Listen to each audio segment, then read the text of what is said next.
Di sini kami akan menjelaskan tentang gangguan berbicara pada anak usia dini.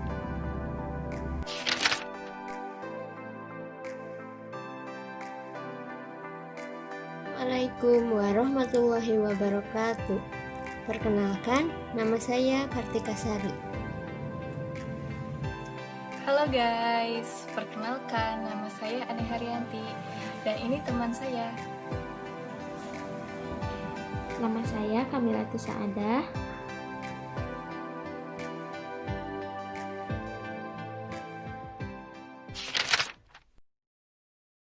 Di sini saya akan menjelaskan materi tentang gagap. Apa itu gagap? Gagap atau yang disebut juga dengan istilah stuttering adalah gangguan komunikasi yang biasanya terjadi dengan pengulangan atau perpanjangan pengucapan dari suku kata tertentu sehingga dapat mengganggu komunikasi. Biasanya gagap ini disebabkan oleh gangguan psikofiologis yang lebih banyak terjadi pada laki-laki. Ini ditandai dengan adanya pengulangan suara atau suku kata, perpanjangan suara, penambahan, pengucapan kata yang rusak, terhambat atau terdiam sejenak, mengganti kata untuk menghindari kata-kata yang bermasalah atau sulit diucapkan, kata-kata yang dikeluarkan menyebabkan terjadinya ketegangan fisik terutama di daerah wajah, lalu juga terjadinya pengulangan suku kata. Selanjutnya, penyebaran gagap. Gagap muncul secara bertahap mulai dari usia 2-7 tahun dan biasanya memuncak saat anak berusia 5 tahun. Akan tetapi, 80% anak-anak yang menderita gagap berusia di bawah 5 tahun ternyata tidak lagi menderita gangguan tersebut saat memasuki sekolah dasar. Gagap. Pandangan yang paling luas berkembang adalah bahwa gagap muncul disebabkan oleh masalah emosional yang berkepanjangan atau kecemasan hebat yang dialami oleh anak. Faktor genetis juga memiliki peran yang sangat kuat dalam penyebab munculnya gagap. Penjelasan yang muncul mengenai faktor keturunan yang memberikan kontribusi paling besar dalam munculnya gagap adalah adanya perkembangan yang abnormal di lokasi yang berhubungan dengan pusat bahasa di otak, yaitu pada hemisfer kiri. Menurut data yang dipublikasikan dalam www.kidshealth.org, terungkap bahwa sekitar 60% anak yang gagap memiliki keluarga terdekat yang juga pernah mengalami kegagapan. Gejala gagap pada anak usia dini. Yang pertama, terjadinya peningkatan frekuensi pengulangan suku kata atau bunyi tertentu. Yang kedua, anak terlihat sulit sekali berbicara. Yang ketiga, adanya ketegangan di wajah anak seperti otot mulut yang meregang. Keempat, kegagapan menjadi lebih parah dan lebih sering. Dan terakhir, anak-anak mengubah kata-kata yang ia ucapkan karena ia takut gagap. Upaya mengatasi gagap pada anak usia dini. Yang pertama, hindari menyuruh anak usia dini untuk selalu berbicara dengan tata bahasa yang benar. Biarkanlah anak usia dini berbicara dengan nyaman dan menyenangkan. Selanjutnya, hindari untuk mengkritik ataupun mencela anak dengan ucapan seperti pelan-pelan saja, ayo jangan tergesa-gesa, dan sebagainya. Selanjutnya, beri kesempatan kepada anak untuk berhenti bicara saat ia merasa tidak nyaman untuk berbicara. Lalu, hendaknya orang tua atau pendidik PAUD berbicara dengan pelan dan jelas kepada anak usia dini. Dan yang terakhir, seringlah mengajak anak untuk berlatih berbicara saat suasana santai, nyaman, dan tenang muncul. Yang kedua yaitu gangguan bahasa ekspresif atau resepsif. Gangguan bahasa ekspresif dan reseptif adalah gangguan bahasa atau ungkapan yang dimana si anak itu mengalami kesulitan berekspresi, di mana anak usia dini dapat memahami apa yang dikatakan oleh orang lain, tetapi sulit baginya sulit baginya untuk menempatkan kata secara bersama-sama untuk membalasnya. Gangguan bahasa reseptif dapat diistilahkan dengan kesulitan menerima, di mana anak usia dini mengalami kesulitan untuk mengerti apa yang dikatakan oleh orang lain meskipun sebenarnya anak dapat membuat dirinya sendiri. Sedikit mengerti pesan apa yang disampaikan orang tersebut.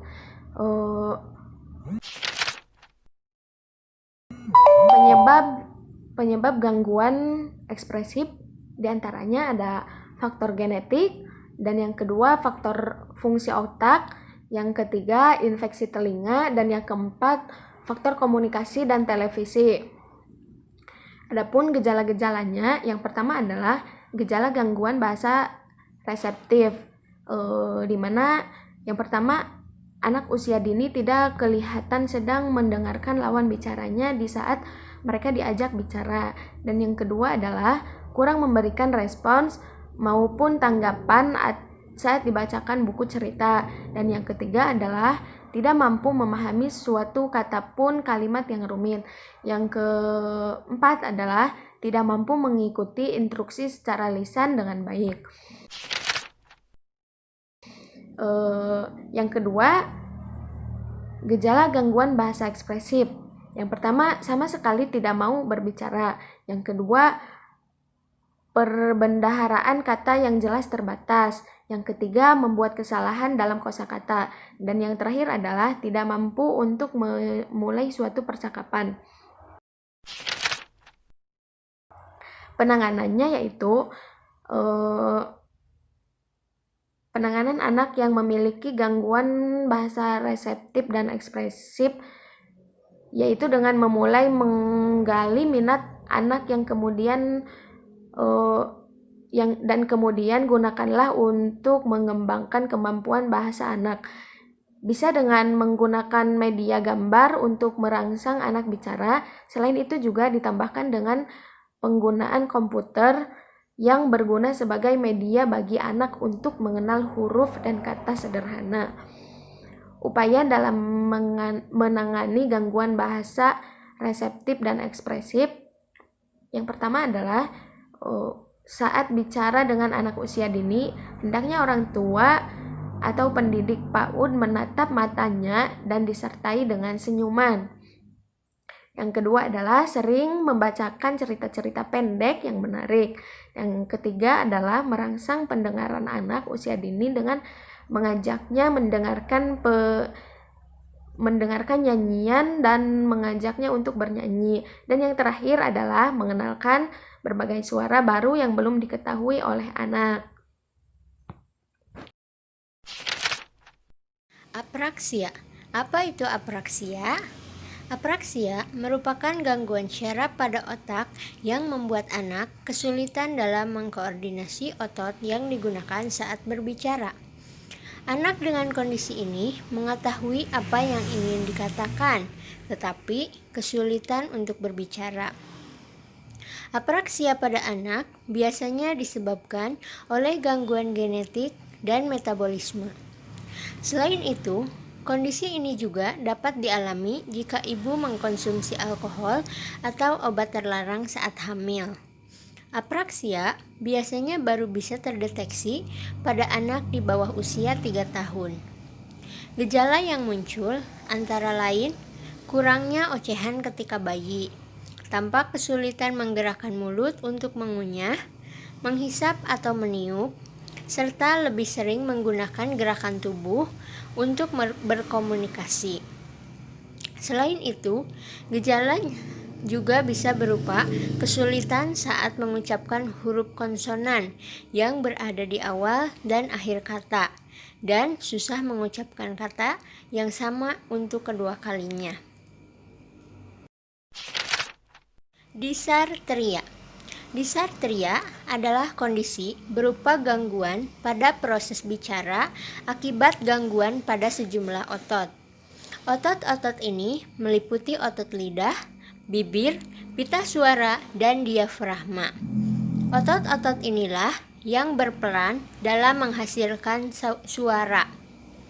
Disartria ini seringkali terjadi karena adanya gangguan syaraf. Faktor yang bisa meningkatkan seseorang untuk terserang disartria diantaranya 1.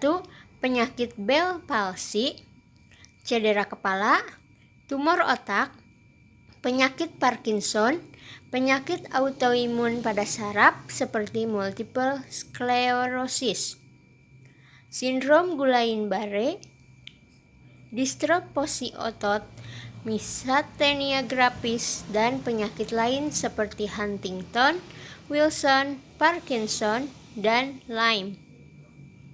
Penyebab disartria yaitu disartria amat berkaitan erat dengan syaraf.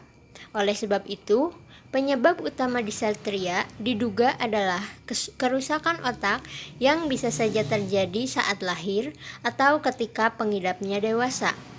Terdapat beberapa hal yang bisa memicu timbulnya masalah pada saraf otak, mulai dari stroke hingga cedera kepala. Gejala disartria. Berbicara tentang gejala disartria berarti sama halnya dengan membicarakan banyak tanda.